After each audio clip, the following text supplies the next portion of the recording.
France 24's Doug Herbert joins me on the set now to take a closer look at that report and its findings. Doug, again, we're talking about this difference of a half a degree. What does that represent, really? A lot, according to scientists. And you know, this is the whole essence. The big takeaway from this report is that the commitments made in the Paris Climate Agreement, much ballyhooed, are just too little to really even begin to prevent the risk of dangerous runaway climate change, overheating. Look, 1.5 degrees versus 2. Above 1.5 degrees Celsius, about 2.6 degrees Fahrenheit, you have basically the Arctic remaining ice-free throughout the entire summer. You have catastrophic threats to many of the land-based animals, creatures on this planet, to their very existence. You have many more of the types of deadly heat waves that we have seen in Europe and elsewhere very recently, much more that warming trend.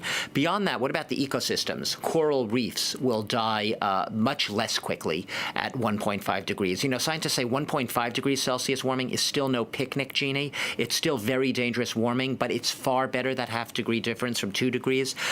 Sea level rises. A major reason that this whole report was commissioned, that the UN wanted this panel to look into this, is what would have to be done to prevent 1.5 degrees Celsius, which was the most ambitious target of the Paris Climate Agreement. They said that at 1.5 degrees, over that, sea level rises are 10 centimeters less. So you look at me, you say, 10 centimeters, it's not that much. What, it's like that, right? It's a lot if you're living on a low-level island, low-lying island in the middle of the Pacific or the Atlantic, where your entire existence and your home is in jeopardy of being totally submerged underwater. That is a clear and present danger right now. At 2 degrees, forget it. 1.5 degrees, 10 million fewer people are exposed to the catastrophic risks of flooding, storm surges, salt spray that could damage lands further. And also, there's much less of a reduction, a drastic reduction in crop yields in Africa, in Central America, under 1.5 degree scenario. It's still really bad global warming. The scientists are not trying to say it will be all easy going with 1.5, but there's a major, major difference, and that's what they want to hammer home. Paris was not enough, and the world's governments need to do more, and individuals need to do more. So what concretely do people need to do, or do governments need to do, to get to that point of the 1.5 cap? Change life as we know it right now on the planet. And I'm not being glib. They literally mean we need a radical change in our entire mindset on climate change. This clarion call, really. Let me just quickly bring up a chart to show you a few of the bullet points. I know we're running out of time here. Basically, phasing out all fossil fuels. I know we hear it from every government. We have plans to cut down on our carbon emissions. They really mean plans here and now.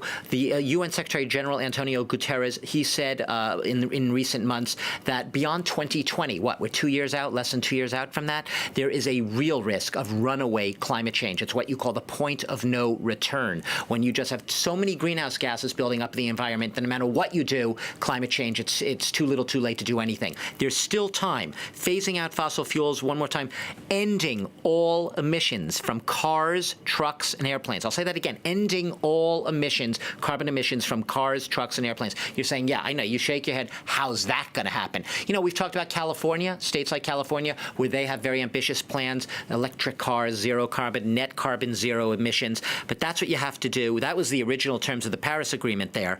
And then finally, beyond all of that, planting forests, things like that, you know, capturing and storing carbon. It's not enough just to cut emissions, but to find ways to suck it like a vacuum, a Hoover, right out of the atmosphere. You could do that basically by planting forests, which suck up CO2, and you could also do it through new technologies, including new soil agriculture technologies, which retain carbon literally in the ground, not letting it escape into the atmosphere in the form of dangerous greenhouse gases that cause climate change. So it's ambitious. Some scientists are pessimistic. They have hangdog faces. They say it's just not possible. But others say it is not too late. It just requires a real jarring, drastic change in our entire mindset, our entire approach. You, me, Jeannie, all of us, and governments and businesses, especially people in richer countries who might have more of a luxury in being able to make those lifestyle choices here and now.